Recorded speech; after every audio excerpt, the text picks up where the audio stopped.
So thank you for joining us tonight for Mr. Schooley's SEM History Part 2. To all newcomers, I'm Juliana Glauser-Jordan. I graduated from SEM in 2005, and I'm the Alumni Coordinator. I want to thank everyone who's part of our Sunday celebration. As I just said, we raised over $81,000 together. 2 alumni came forward with huge challenges, and in true SEM fashion, we rose to the occasion. We are honored to have such generous and compassionate alumni in our corner. Monday night's presentation went a little long, and we are sorry, but we won't have time to take live questions tonight. Mr. Schooley and I are happy to take questions via email or typed in the chat, and we'll do our best to answer them offline. I just sent a chat right now, but you can also hit Alt and the letter H to bring up the chat box for you. And again, I'm proud to introduce Mr. Harry B. Schooley. Thank you for sharing SEM's fascinating history. And you can start up. Very good. Well, good evening, everyone. And thank you for joining us for part 2 of our celebration of our revered alma mater. Again, I want to thank the Alumni Association for sponsoring our Zoom meeting. I extend special gratitude to Juliana and to Amity Mann and Erin Kelly and Beth Adamczak for doing all the arrangements and helping me through the mechanisms of using Zoom. For those of you who were not with us on Monday, this is a pictorial history of Buffalo Seminary. This program has its origins in short PowerPoint presentations I would give each fall for the new faculty. Several years after I retired, Mr. Doug Hopkins invited me to share SEM's history with his freshman classes. And since then, I have been expanding the program to what you saw on Monday and what we'll see tonight. My presentation is like looking at the ocean. What we see when standing on a beach and looking out to sea is a large expanse of water, but we are only seeing the surface of the water. My presentation is a surface view of the ocean that is SEM's history. We are only sticking our toes in the water. We are not diving into the depths to survey all that lies underneath. I have found that when investigating history, the more one learns, the more there is to learn. And again, I claim no expertise on any one area of school history. When I was in the classroom on ending a lesson, I'd occasionally ask any comments, questions, or observations. As was the case on Monday, there will be pieces of the story that will provoke comment and question. Please, as you were just advised, use the chat to comment and question. My format is chronological, but certain topic areas will occasionally divert us from the chronology. And it's bad form, I know, for a presenter to read aloud what's written on the screen, but I probably will do that. And again, if any of you are still standing by your desks, please be seated.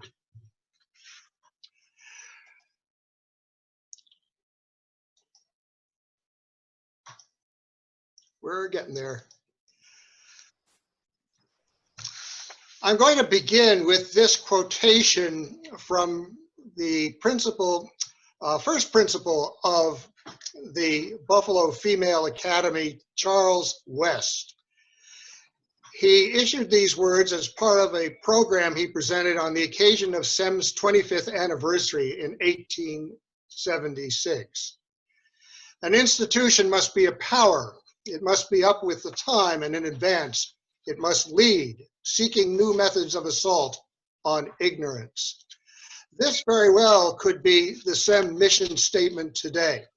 It is what this school is about. So let's move ahead here. We left off on Monday with SEM having left Johnson Park campus and relocating at 623 Delaware Avenue. SEM did this without having a new permanent location for the school.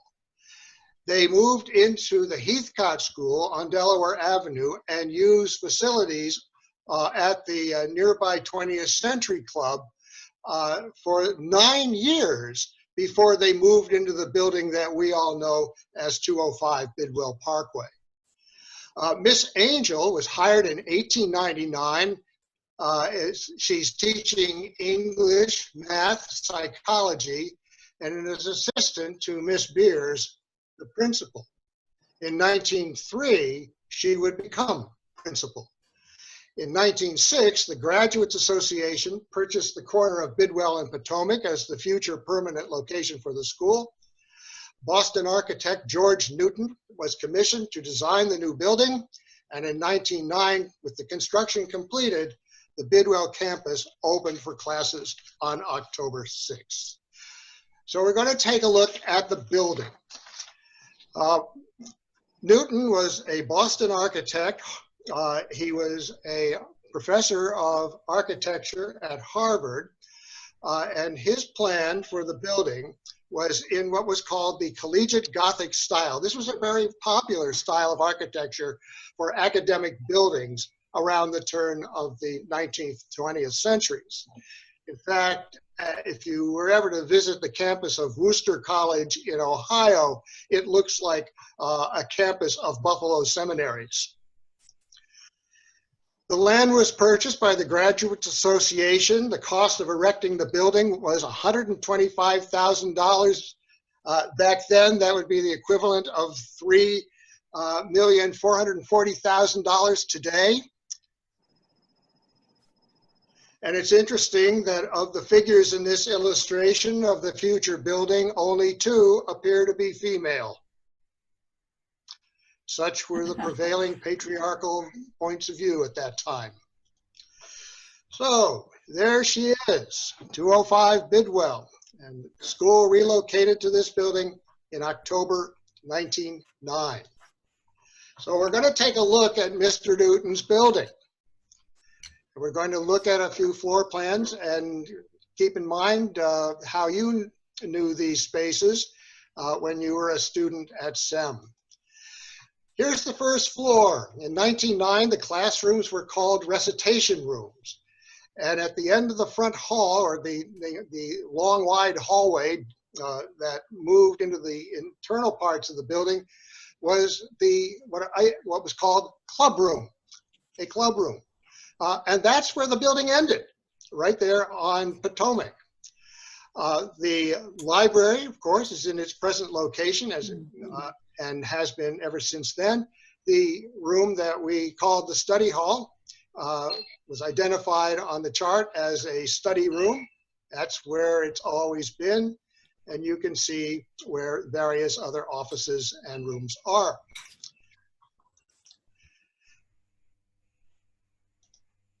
This is the basement. In 1909, the gymnasium was where the cafeteria is today. See if you can imagine that. And in 1909, the lunchroom is in what is today's locker room. The school's custodian, the janitor, lived in the building in a basement apartment. And later on in the 1980s, Mr. Gary Sutton lived in that apartment. It was really quite nice. At the far end of the gymnasium was a shower room with lockers. The second floor. In 1909, the science lab was where today's advancement office is. That was the development office once upon a time, and before that, way back when, it was Mr. Mahoney's film workshop, and before that, it was the senior study hall. We see the chapel, and we see the gallery, which was known as a social room in the original plan. The art studio was right next door, as you would move down the hall towards the old senior lounge, if you were a senior back in the 50s and 60s, to that end of the building. And then through there to the building that was then, or would become the senior lounge, was the domestic science building, complete with cooking ovens. So SEM hadn't quite removed itself entirely from the tradition of, let's say, female training and education. The third floor in 1909 was basically all open for future development, and the music studio would be located there in the same spot that it is today. The chapel. Notice that there's no door at the front left of the room. That door would not be cut until 1964. And if there had been a door there and you stepped out, you would fall down into Potomac, because that was the end of the building. An organ was later installed, as were stairs to the stage. One wonders how they got to the stage before the stairs. The lancet windows that we see on the sides of the stage are actually screens for the organ pipes. I don't know what year the organ was acquired and installed, but we see prior to the installation and then after the installation. And the tracery in the organ screens, the pipe screens, it mimics or is the same as the tracery in the chapel windows. Beautiful job. Here from the 1963 seminaria, we see a glee club rehearsal. Notice that there are no pews in the chapel. The chapel was all wooden folding chairs. In 1963, there was a new lectern, which is now the lectern that has been there ever since. 1964, the pews were installed, and the organ was moved to the other side of the stage, where that piano is in the photograph of the chapel today, and a door was cut to the back hallway because in 1929 we had added that part of the building. The organ, its pipes ruined by a water leak, was removed and sold in the mid-1970s. That's too bad, because that was such a magnificent instrument, and boy, oh boy, could it fill that school with music. In fact, it could fill the whole neighborhood with music. Here we see the organ relocated to the right front of the chapel. This is a modern dance class on the stage from the 1972 seminaria. Those girls are from the class of 1974. The organ was manufactured at the Wurlitzer Company's plant in North Tonawanda. It's always good to support local businesses. Dedicated in honor of Miss Angel, but again, I don't know where the funding for the organ came from. We see in the center photo there, Hans and Ruth Vigeland, who were SEM's music directors for many years. Hans is at the keyboard, and we see Deborah Riley, the class of 74, who could play that organ just as well as Mr. Vigeland could at the keyboard back then. The social room. Today, this is the gallery, and we're looking towards what is today Mr. Hopkins' classroom. And back then, the large room beyond was the art studio, and beyond those closed doors was the domestic science room, which is today Mr. Hopkins' room. It's the same space that was once the senior lounge, the senior lounge, and there was a conference room back there that is basically the tech office. The science lab on the second floor is where the advancement office is today, the development office, Mr. Mahoney's film classes, and the former senior study hall. And notice that the seats are on tiers. So the back level of the seating is higher than the front level, so one can watch whatever demonstrations and experiments are going on in front. Whoa, sorry. Sorry. Okay. Here we go. Music studio on the third floor, where it is now. The study hall. A lot of you will remember those desks. They were there from 1909 to 2001. The library. Now this photograph is post-1933 as Miss Angel's portrait is above the fireplace. When I first came to SEM in 1967, I remember those magnificently ornate library chairs. I think there's one of them left somewhere. I'm not sure on that. And the designs, along the side of the tables, was designed by an alumna, Marion Wing, the class of '06, not in '06, of course, but much, much later. And the tables were made by the Hersey Furniture Company and given to the school by the Graduates Association. Here's a wonderful picture showing the entire school lined up along the chapel balcony and down the fire escape. And you'll notice there's a small building on the left and some shrubbery. Well, that building on the left was the garage for the house next door to the school at that time, at 34 Soldiers Place. And so this predates the 1929 additions to the building.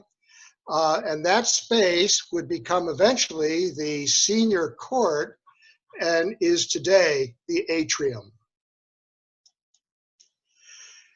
And SEM before Westchester Hall, you see the house at 34 Soldiers Place. That house was purchased in 1928 as part of a $100,000 campaign to add a major addition for a new gymnasium, art studio, classrooms, and Westchester Hall. And so you see on this diagram where those additions were. That $100,000 would be almost $1.5 million in 2020 today. And another Charlie Duffy aerial view showing what parts of the building we're looking at now, the 1929 additions. Westchester Hall, facing the circle, would become the clubhouse of the Graduates Association, and that belonged to the Graduate Association until the 1980s, I believe, and the school was only allowed to use it by special, shall we say, permission from the Graduates Association. The architects were the Buffalo firm of Blay and Lyman. Lower Westchester, today this space is the admissions office. Upper Westchester, today this space is the Colby Room. There we see it again. Okay. Only in the Colby Room today, above the fireplace, is a portrait of Mrs. Colby.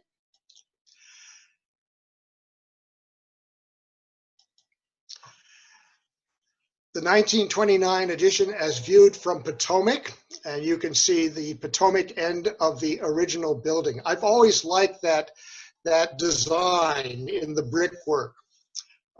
Very, very clever to break up that rather dull, empty space. And of course, the turret, which was a part of the ventilating system, sort of reminiscent of the battlements of a castle. So the 1929 additions. The art studio was part of that addition. And the art studio is today named in honor of Gene Henrich. Many of you remember Gene Henrich, beloved art teacher, wonderful, wonderful person. Teaching at SEM from 1946 to 1979. So this is the art studio as it appears today. We haven't returned the Elgin marbles to the Parthenon yet. I'm sure they want them back.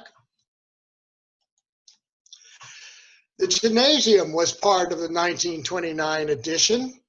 These are 1970s photos of the gym, and we see Hornets practicing an H formation for Hornet Jacket Day. Students playing badminton in the other one on the right. Yay, Hornets, right? The gym floor was on the basement level. A balcony with tiered seating, those long high steps you remember, was on the first floor level. The physical education office and a storage space was below Westchester Hall, and a passageway connected the gym and the PE office with the locker room. In the 1970s, the gym floor was wood parquet. There was no matting along the walls as we see in the 2007 photo at right. And the wooden floor was replaced with a new surface in the 1980s. The gymnasium roof. Today, this is the floor of the Performing Arts Center. We see Westchester at the left and one of the art studio windows at the upper right. And the houses beyond were where the Oshai and Wendt residences are today. And the house that was closest to the building back then would be torn down in 1963 and replaced by the science wing. I don't know if you recall, but I believe students were not allowed to go out on the gym roof. However, they did so anyway, primarily to sunbathe in the spring. And then we see in the lower right photograph there, the class of 1980 yearbook editors defying the roof prohibition. By the way they're dressed, they could be out there this week. Not exactly sunbathing. So let's go back to Miss Angel, principal from 1903 to 1952. But remember, she had been there since 1899. So she had a long, long tenure at Buffalo Seminary. She was a graduate of Buffalo Central High School, class of 1891. And there she is. I found this photograph. It is a fabulous photograph. There she is right in front. We know it's her because of the distinctive style of hair that was unique to her. No other girl in that picture has hair in that style. And we can see in her Wellesley yearbook picture of 1894 that, yep, that's Gertrude Angel. Here's some fun facts about her. When she was a student at Wellesley, she was president of the senior class. Well, you would expect that. She was a member of the bicycle club. Well, that's interesting. She was in crew. That really is interesting. And she was president of the banjo club. Miss Angel, the banjo club. When she started at Wellesley, rowing, or rather when she was a student there, rowing made the transition from what was called the barge type of boat to the shell. And so we see her in the top photo as the rower at the far right. And in the bottom picture, which came from the Wellesley College website, Wellesley class crew 1894, and that's her class. And just last week, I found this photograph that identifies the women in the boat, and Gertrude Angel is indeed one of those women in that boat. There she is. There she is. You can see her graduation picture there on the right, or her yearbook portrait on the right. And you can see the 94, her graduation year, on the front of her outfit. You are seeing these pictures for the very first time. 1892 photograph of the Banjo Club. Miss Angel is at center.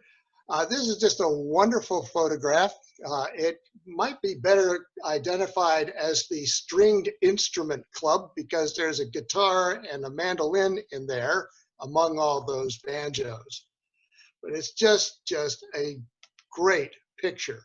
And one wonders whether or not Miss Angel would approve of students at Buffalo Seminary seeing this picture so many, many years later.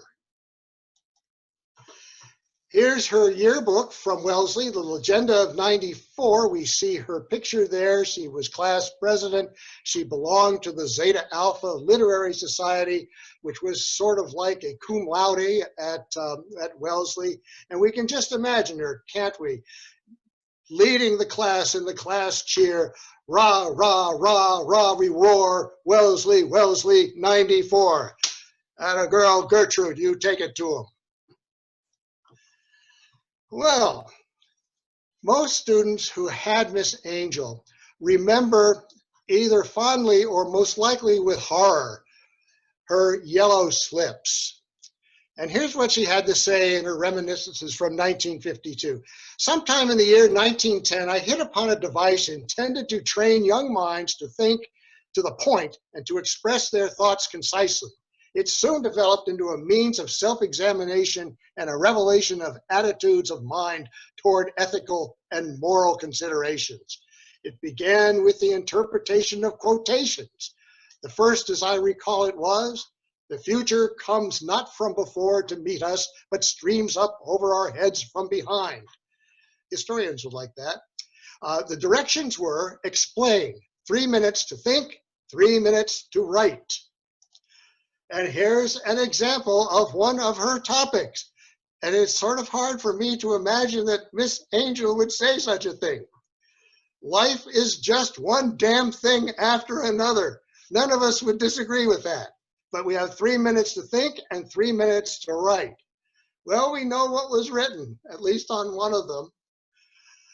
I think this means that when you have studied your lessons good, which of course is probably why she's raising her eyebrows over there on the right, you do not get the questions you had prepared for, and so it affects your language.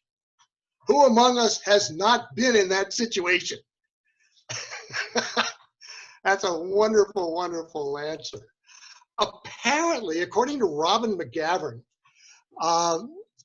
Miss Angel would collect all of these, and then at their next meeting, these were done in the study hall, not up in chapel. They were done in the study hall.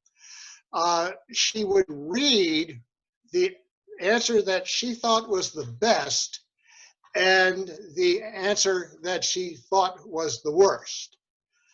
I don't know for sure if the girls had to put their names on them. I'm kind of inclined to think they did. Here are her guidelines from life. She had slogans, as she called them. And in a conversation with a student, she might begin a slogan, and the student would be expected to complete it as if it were part of a natural discussion. So look at them. Everything has its price. In nature, there are neither rewards nor punishments, but only consequences. The future comes, well, we saw that one.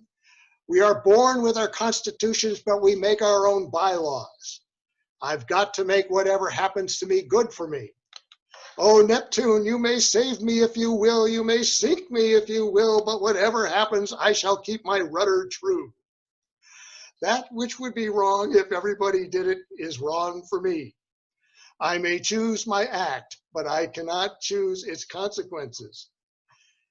In quietness and confidence shall be your strength. So picture yourself, Miss Angel is head of the school, you're a student there, you're walking down the front hall, and Miss Angel comes around the corner in the opposite direction and is coming right towards you. What are you going to do? All of the classrooms are in use. There's no door you can duck into. And so Miss Angel approaches you and says, good morning, girls. We are born with our constitutions. And they must say we make our own bylaws. Wonderful. Cult of personality, perhaps. Miss Angel's portrait was hanging in the library long before she retired. We see the 1940 Seminaria editors here. The painting was done by Serge Ivanowski in 1933. It made its library debut in 1933-34, 18 years before she retired. Ivanowski's daughter had earlier graduated from SEM in 1919. The portrait was a gift to the school from Mrs. Harold Esty Sr. Mrs. Esty was Frances Daisy Larkin, daughter of John D. Larkin. And Daisy did not attend SEM. I don't know where she went to school, but she did not attend SEM. but the connection between SEM and the Larkin family was such that she donated this painting of Miss Angel. Back to school. The first senior class to use the new building was a class of 1910, and this 1910 senior remains a significant part of our SEM lives. Why? Because of something she wrote in her senior year. You see her there, circled in red, down at the lower right. I would ask the freshmen when I would present this to their classes, what did she write? And they immediately say, the honor pledge. And immediately they're wrong. She wrote the alma mater. That's Mary Gale Clark, class of 1910. She wrote it originally as the senior class song, but Miss Angel liked it so much that it became the school's alma mater. Mary was captain of the basketball team. She was editor-in-chief of the yearbook. She was quite a young woman. Now, she may have had help with this because her father was Seth Clark, who was the music director at Trinity Episcopal Church, and for many, many years was the music director at Buffalo Seminary. And it was during Miss Angel's administration that a very special time-honored tradition began at SEM. In 1916, the basketball league to which SEM belonged canceled its season, and to fill the void for the SEM team and the rest of the school, the Graduates Association created a cup to be competed for by intramural basketball teams. And the two teams became the Hornets and the Jackets, and the rest is history. And there you go. Give a shout out for your particular team, even though none of us will hear you. The first, shall we say, award of the Hornet Jacket Cup happened on March 21st, 1916, in an event that was called Seminary Day. This was a day when the graduates were invited to the school for special activities and entertainments. There were drama presentations, glee club singing, and tea and in the social room. And then they all went down to the gym to watch the Hornets and the Jackets play basketball. The games must have been very short because there were 11 of them. And the final score, 24-22, the winners were the Hornets. And the captain of the Jackets was awarded with a bouquet of daffodils. Very nice, appropriate color. So Seminary Day and the inauguration of the Hornet Jacket tradition. There's the original Hornet Jacket Cup. It's mounted on that stand. The Jackets won in 2018. The Hornets won in 2019. This is the Alumni Hornet Jacket Club that you compete for whenever you donate something to the school. At least I think that's how that works.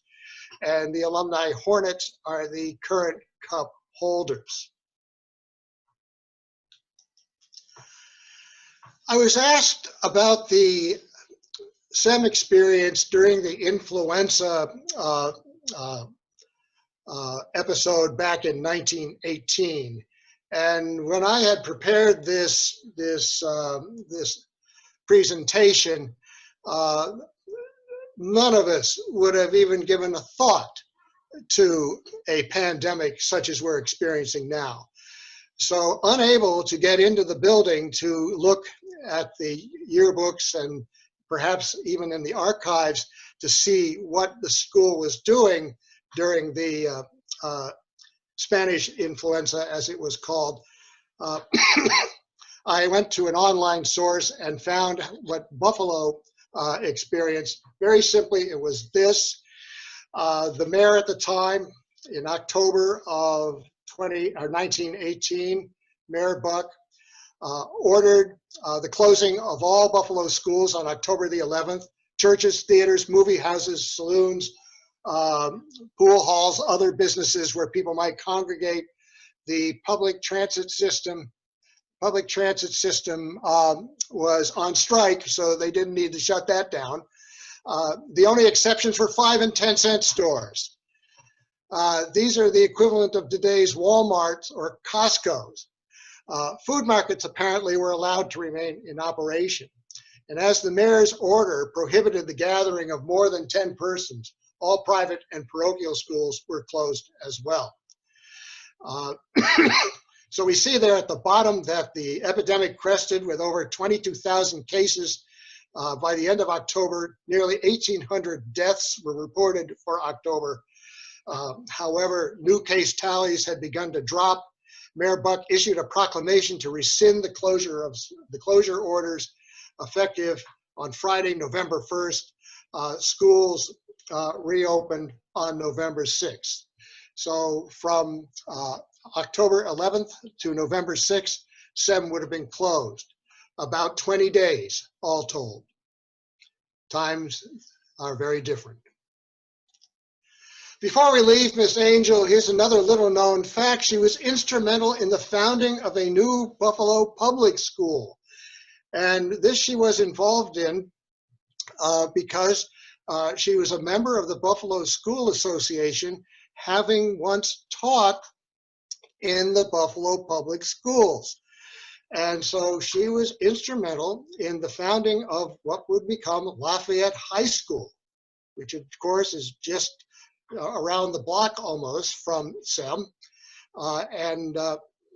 She is recognized as a mother of Lafayette. Interesting label. Miss Angel, phenomenal woman.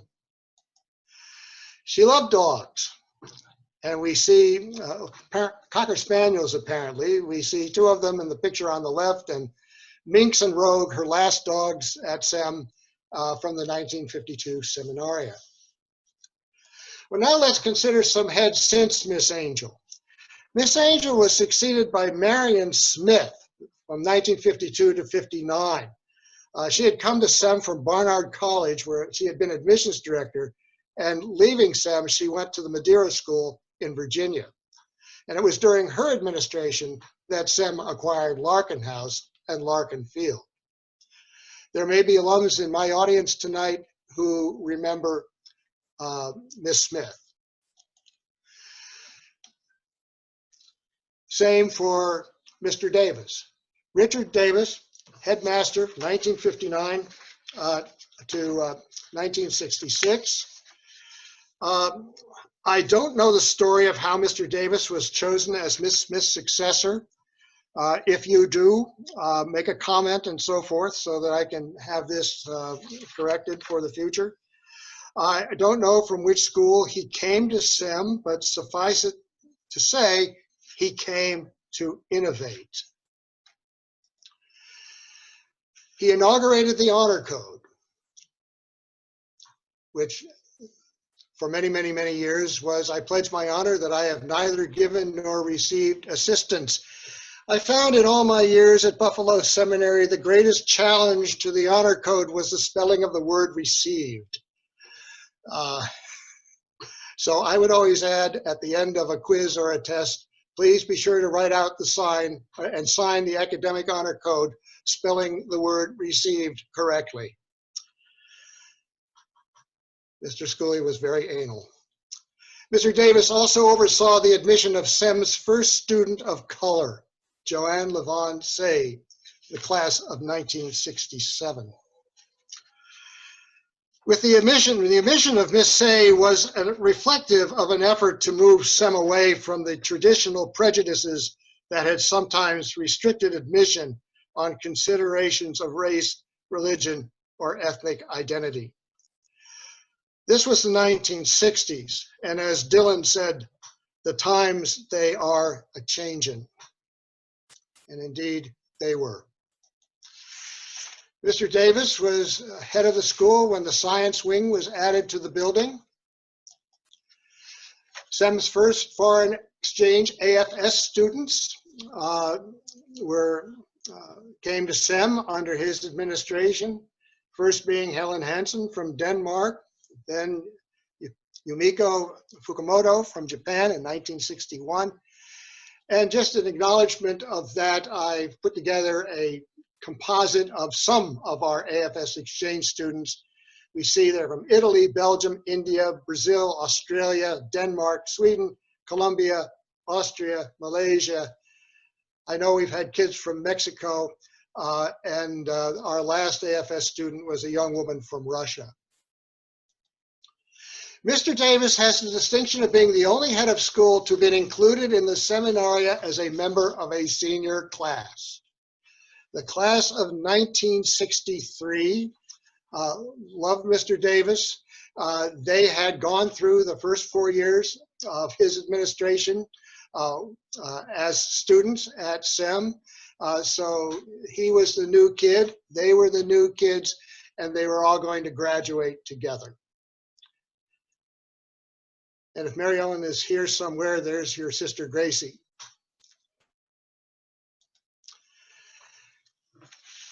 Mr. Davis was succeeded by Jim Donnelly, who was headmaster for only 1 year. He was, shall we say, not up to the job. After he left SEM, he went back to graduate school, did further studies, and later on spent 11 years as headmaster of the Severn School in Maryland, where he is regarded as one of the great heads of that school. It's really nice to know that he made it. At SEM, his one great accomplishment, as far as I'm concerned, is that he hired this guy to teach freshman history. And in the lower left picture there, you see that guy talking with 3 freshmen, and the girl with the band in her hair is Lauren Belfer. And Lauren Belfer was the first recipient of the Buffalo Seminary History Department Book Prize. And I don't know whether it's in recognition of that, but she went on to write her own books. And we know them, and we have read them, and we enjoy them. City of Light is a Buffalo Seminary classic. Lauren Belfer. Robert Foster became headmaster in 1967. He had been on the English department since 1959, and he continued to teach English through to his retirement in 1992. He was followed by Sarah Briggs. Sarah Briggs will generate probably a great deal of comment in the chat section of tonight's meeting. But I ask you please to focus on our moving ahead with this program. I'll just say a few words about Sarah Briggs. She came to us from the Spence School in Manhattan. That was an all-girls college prep school. She had a background in science and in financial development. Of all the candidates that were interviewed in the search, she was seen as best qualified. She visited SEM twice during the search. She met with both faculty and students and made a very favorable overall impression. Her mandate was to develop the academic program, increase enrollment, and build the financial basis for SEM's future growth, which essentially is the mandate for every head of school. However, Buffalo was not Manhattan, and the challenges she faced were greater than she anticipated. And in short, she was the wrong person in the wrong place at the wrong time. And I realize that, as I mentioned, that she may generate discussion. In a way, I kind of hope not. Marjorie Barney succeeded Mrs. Briggs. Mrs. Barney had taught math at SEM since 1979. She was the Dean of Faculty at the time that Mrs. Briggs was head of school. She was the logical person to succeed as head under very trying circumstances. We had a real governance crisis in 1995. Mrs. Barney, level-headed, calm, thoughtful, perceptive. She was perfect for the job. And she rebuilt SEM back to a healthy financial picture. We did lose students during the Briggs years, and we suffered an enrollment loss, and we needed to make that up. The building was, or the school was secure financially. Mrs. Barney retired in 2001. She was replaced by Sandra Gilmore, a Canadian-born woman who headed the school for the next 6 years. Joanne Douglas, Jody, became head of school in 2007 and 2016. We see her there with our friend Napoleon. She was the driving force behind SEM starting a residential program in 2008. We'll talk more about that in a few minutes, but we see two of the residential students, both Asians. First, they were with host parents here, the Ivans. And Helen Ladd Smarlett, head of school since 1916. I don't want to speculate on history in the future here, but I would say that Helen Marlett deserves all the love, attention, and support we can give her and her board of trustees as SEM finds its way through the present crisis. She's a very able woman. I am confident that she will do the absolute best job she possibly can on behalf of Buffalo Seminary. So let's see some other events along the way. The Seminaria, the yearbook, was first published in 1905, and it was in paper, and it was for a number of years in paper. It had only 3 illustrations in it, photographs.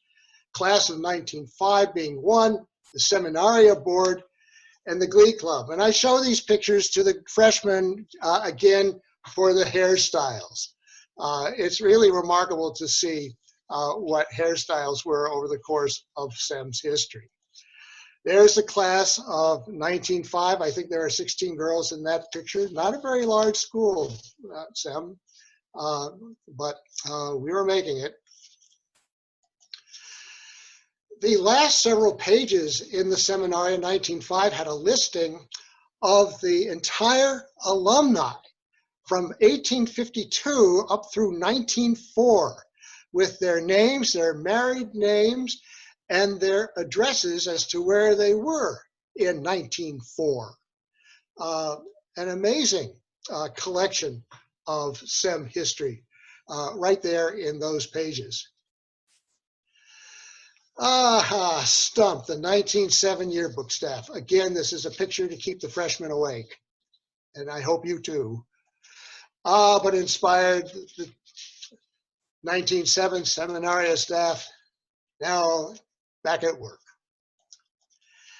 SEM acquired Larkin House and Larkin Field in 1953. The Larkin House had been part of Larkland, the Larkin family's multi-house estate. Larkin had 4 large houses built for his sons' families. I better go back to that. You can kind of see them in that little diagram there. We see 3 of those houses on the same block. The 4th is the Italianate building on the right across Windsor Avenue. We would hold the house until 2007 when it was sold. The cost of maintaining the house far outweighed the rental revenues. It had been used as the headmaster's residence, you would remember, and as an event venue. And so the board thought it best to sell the house. We would retain the field.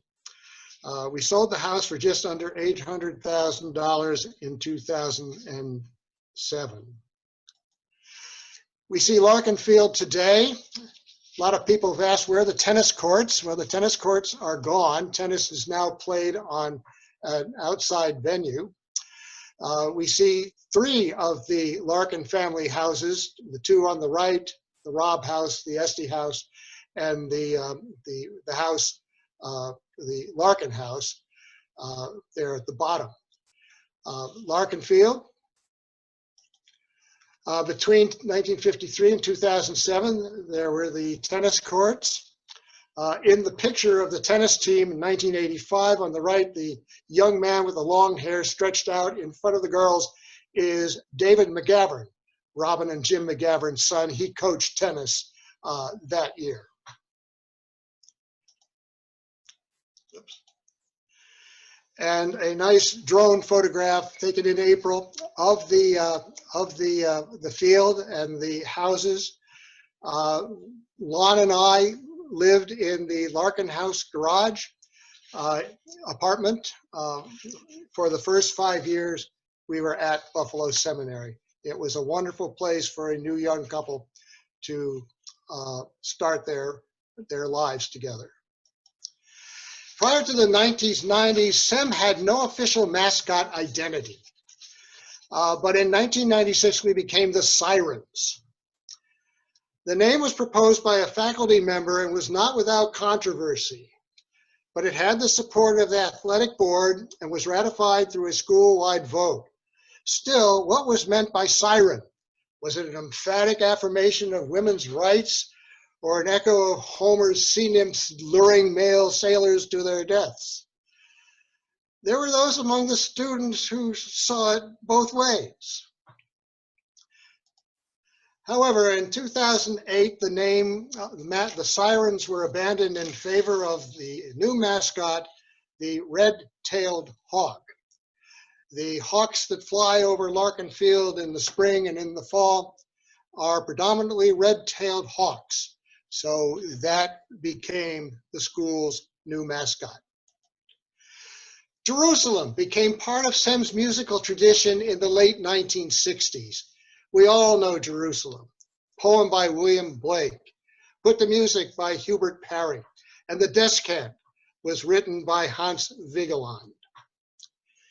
And when Mr. Vigeland would conduct chapels and singing, he would frequently ask, "What hymn do we want to sing today?" And everyone would respond, 113. That was Jerusalem. The red hymnals were kept in racks on the back of the pews. When the chapel was renovated in 2000 and I think 15 or so, the racks were removed. The science wing was added in 1964, the PAC in 1985, and the atrium in 2004. We're going to take a quick look at each. The science wing, you see it there from the Potomac angle. There it is. The architects were Lyman and Associates. The third floor was a lecture room with a raised dais and a classroom. Some of you will remember that I had that classroom for 9 years in the 70s. The second floor was a chemistry lab and classroom. And the first floor, ground floor, was the biology lab and science library. It is still the biology lab. Chemistry is still on the second floor, and the third floor today is physics. However, the third floor in the 70s and 80s was a crafts room with a loom and pottery wheels and a kiln. Yeah, a kiln. It was probably totally illegal to have a kiln up there, but we did. And in 1969, when Nichols was not a SEM rival, SEM girls were cheerleaders for Nichols. And that's a wonderful picture of those girls as cheerleaders for Nichols. But that was then, and this is now. So this now becomes something much more appropriate. Physical education athletics uniform was the black and later navy blue tunic. One's tunic was, as you remember, was a visual record of one's Hornet jacket team and athletic achievement. And tunics were worn from the 40s. They may even have been worn before the 40s to the early 1980s.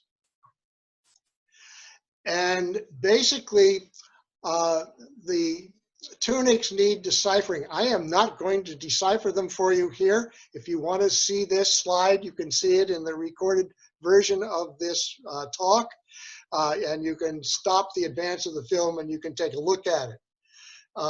You were awarded big letters, or letters, the varsity letters, so to speak, big BS as it was called. This always caused a lot of us to kind of chuckle. Meant participation in varsity sports for 10 or more seasons, and the small BS was for intramural Hornet Jacket participation. There are two tunics now in the hallway in front of the entrance to the cafeteria, what is known as the Red Wall, which celebrates SEM athletics. Single sex or coeducation. In the late 60s, early 70s, single-sex private education, both at the collegiate and prep school levels, wrestled with the question of coeducation, and the trend was towards coeducation.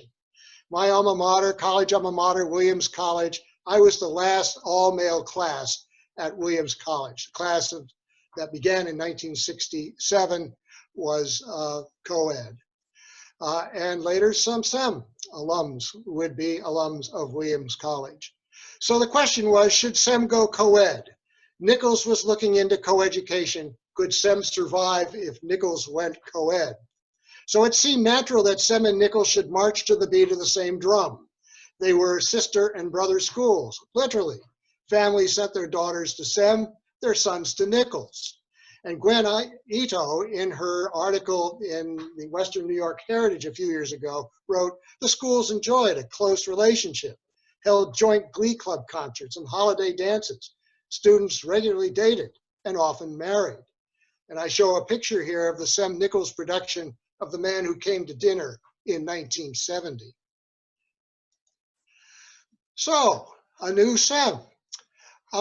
We considered this relationship with Nichols and decided that if we were to locate, we would have our own building on the Nichols campus and would coordinate our curriculum with that of Nichols and yet somehow retain our separate identity.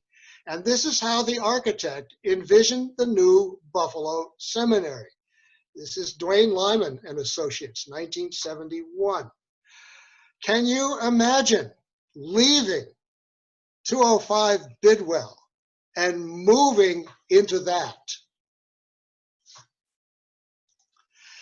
The new SEM would be on the Nichols campus at the corner of Amherst and Colvin, where the Nichols Middle School building is today. And in early 1973, thanks largely to the leadership of Bob Foster, the Board of Trustees chose to remain all girls. It would be risky for the future. We would lose students, and we did.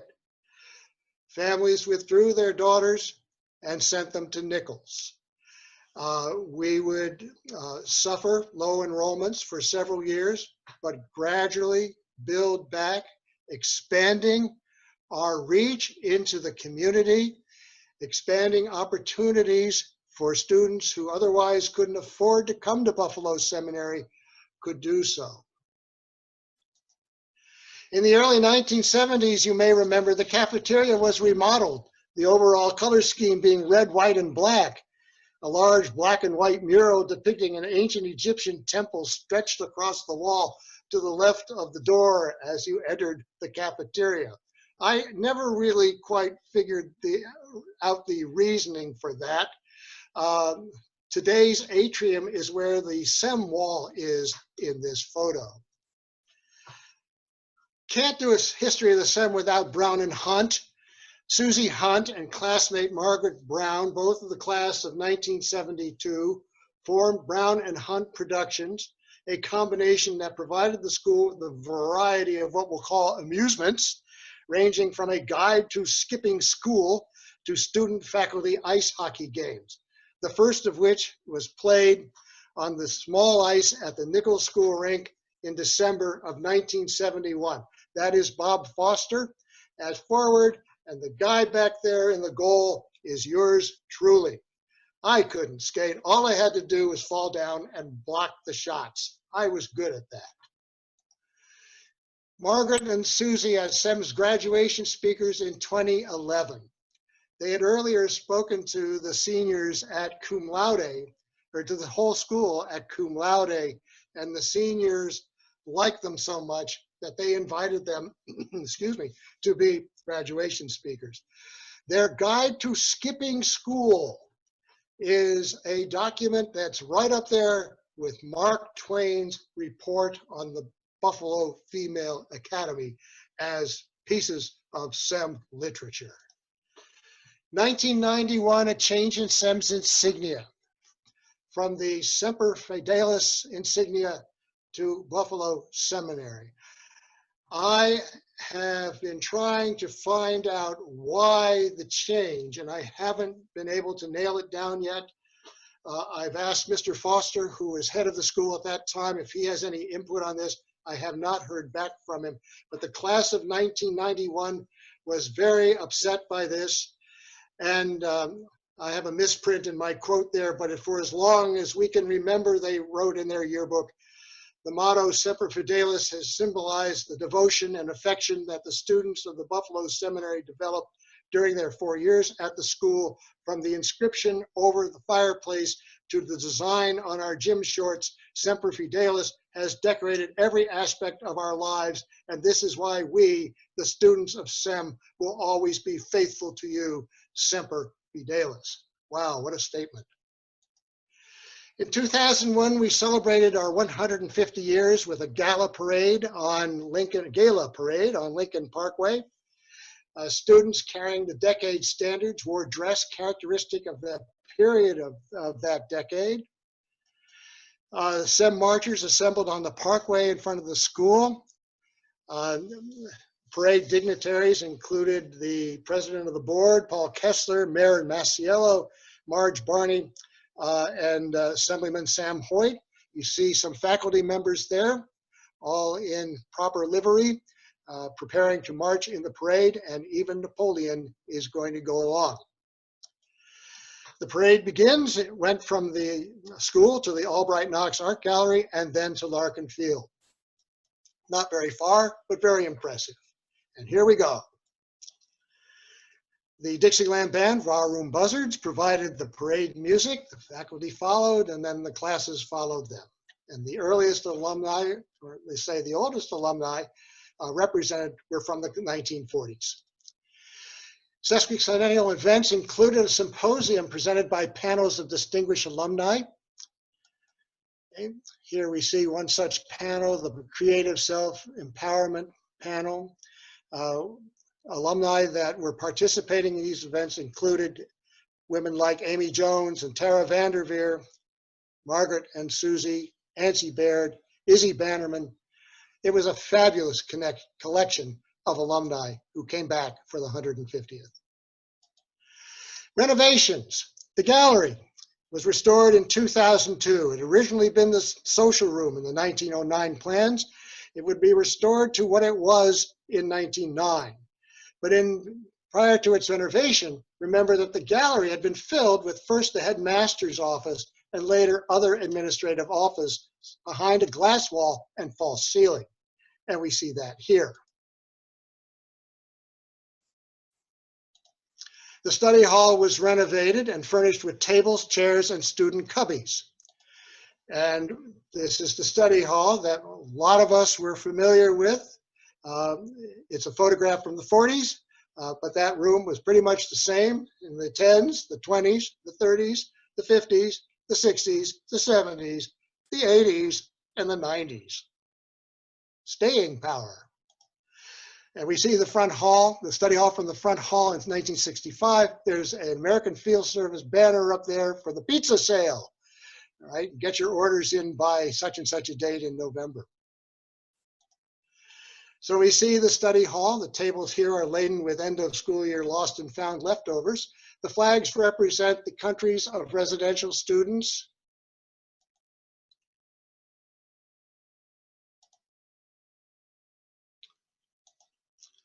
The Performing Arts Center was built atop the gym roof, 1984-85. Here you see it being transformed into a Japanese no theater for the 2008 production of At the Hawk's Well. This building basically was built for Toni Wilson and her drama program, her theater program. This space was the kind of space that she loved.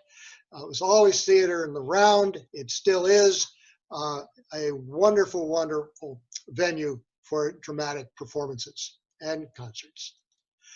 The Mughal Atrium, constructed 2003, 2004. Again, it occupies the space that was once the senior courtyard. Once upon a time, student access to the courtyard was a senior privilege.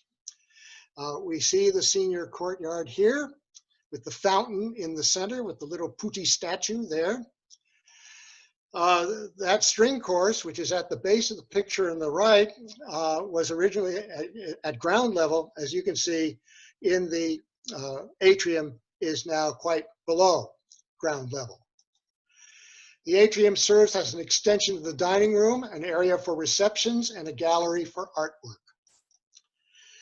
The construction was between October and June, during the school year, 2003, 2004. And we see the courtyard being prepared for the excavation. We can see the ground surface level here as compared to where it was in the current building. The entire excavation was done bucket by bucket, lifted over the building and emptied into waiting trucks. We see here a small excavator being lowered into the courtyard. It would be excavated and bucket by bucket lifted over the building. And the excavation complete, the courtyard is gone, and we now have 8 feet below ground level. So you can see the ground level surface there. That's my wife Lon standing there to give some perspective on it. The archways are complete. Work on the roof and the walkways is underway. The wall of the PAC had to be raised to support the atrium roof. We see the roof and the walkways here under construction. It took place over the winter. It was very, very cold. It was also very, very noisy. And I had a classroom then that was on the courtyard. So all of that construction was going on during my classes. And it always seemed to me that when I was teaching, they were working. But when I had a free period, they would take a break. Somehow it didn't seem right. In 2008, 2009, the old gym was converted to the Bassett Squash Courts and the Lads Fitness Center. So basketball is now played on an outside venue. You see the squash courts there. Roughly beyond that area was where the gallery for the steps that we watched games from back in the early days. The residential student program, we've seen this picture before. Our first school-owned residences were across Elmwood on Bidwell at 130 and 132. And then we relocated to the school side of Bidwell, acquiring 5 houses altogether. Here are the O'Shea and Went residences on Potomac, the Went residence. We see the Soldiers Place residences, the Lipke House, the Douglas House, and the Niska House. The Niska House being named for, oh my golly, I'm having a senior moment now. They come a lot nowadays. It'll come. So there we are from the air. You see the full campus there of Buffalo Seminary. A few of the SEM's residential students, 2014, 2015. At left is Catherine Knaus, one of our house parents. Catherine is now a house parent at Emma Willard School in Troy. The chapel was renovated in 2016. We see the difference between 1929 and 2017. In 2018, the reunion dinner was held there. It still is held there, if we ever have reunions again. and the pews obviously are mobile, or at least portable. Here's a lost mystery. When the chapel was renovated in the summer of 2016, the corbels along the walls were repainted, and in so doing, SEM lost a fun mystery. At some unknown date and year, one of the ornamental heads at the corbel base was decorated. It gazed down on us, possibly for decades, and no one noticed until 2015. You see it there on the right. I was so hoping that when the renovations were being done, that they would just leave that as sort of a memento of a classic student prank. But no, it was painted. The ornamental heads above the main entrance, the mascarons, are they Henry VIII and his wives? Probably not, because that would certainly be an awkward choice for decoration of a girls' school. Stylized generic sculptures most likely as the architect thought would work. And the same is true for the grotesques, those bemused, stern, and scolding male heads in the archivolts.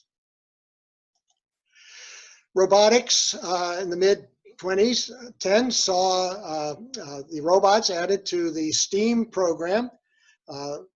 Gertie, then Gertie with Paulette, and most recently, Lucy. Would Miss Angel approve of all of this? We think so. The McGavran-Sutton Courtyard 2016, we're actually getting towards the end. We see it here in a drone shot by Charlie Duffy last month. Here it is under construction. We see the Went and O'Shea houses. The red lines are heating coils for the sidewalks in the courtyard.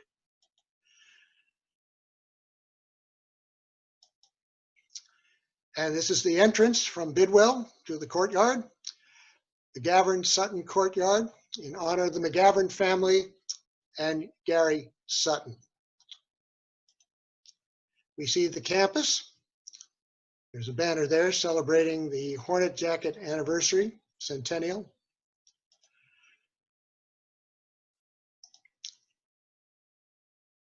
It's a wonderful space. And it can be used, as you know, for reunion gatherings in June. In 2016, SEM celebrated 100 years of Hornet Jacket competition. You see the entire school as Hornets and Jackets.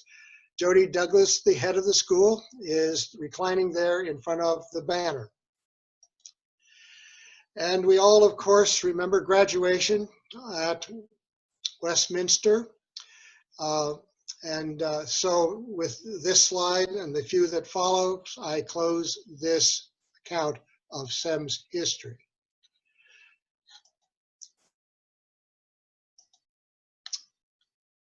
But I got to get a word in for my team. Go Hornets.